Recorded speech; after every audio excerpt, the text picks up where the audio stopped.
What is the difference between marriage and wedding? Is there any difference between these two words, or they can be used interchangeably as we often do in modern English?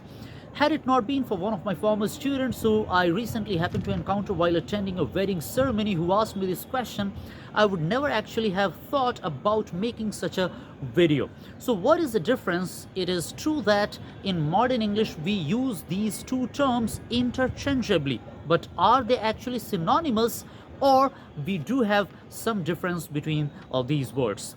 In order to know the answer, we will have to dig deeper into the pages of history. So, in the year 1066, England was conquered by William of Normandy, or commonly known as William the Conqueror.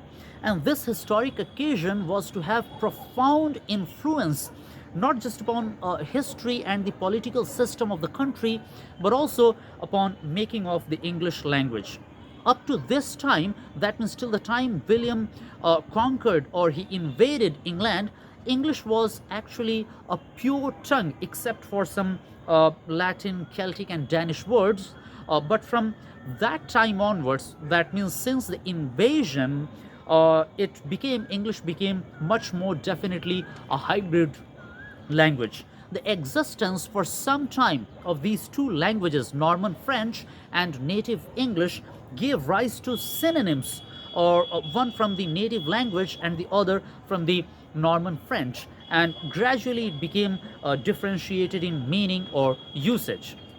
So, having this in background, having this in mind, let's try to understand the difference between wedding and marriage.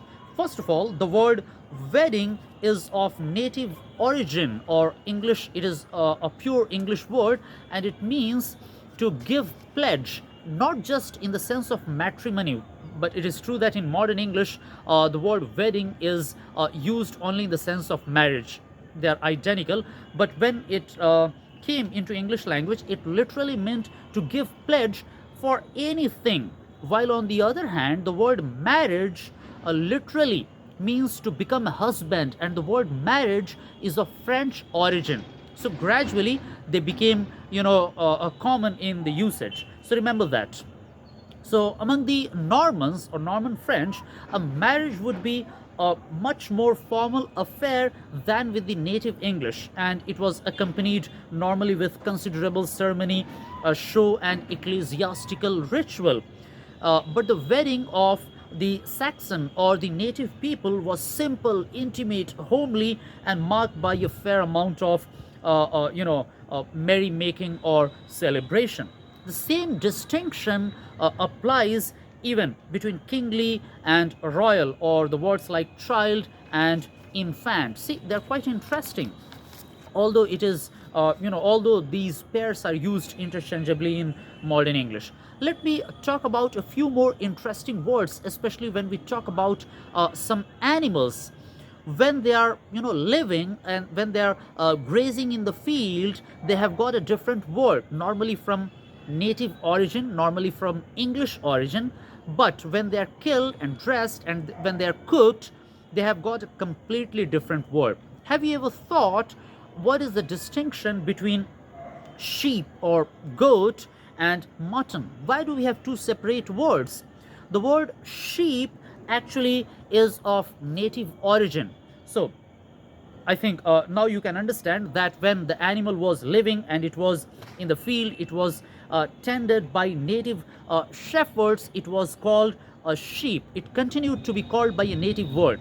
But the moment it was killed and got into the kitchen, it was dressed by French cooks and finally eaten by the French nobility. And so it came to be known by a French word, that is mutton. The word mutton has come from French origin, mouton. Mouton is actually, meat from sheep.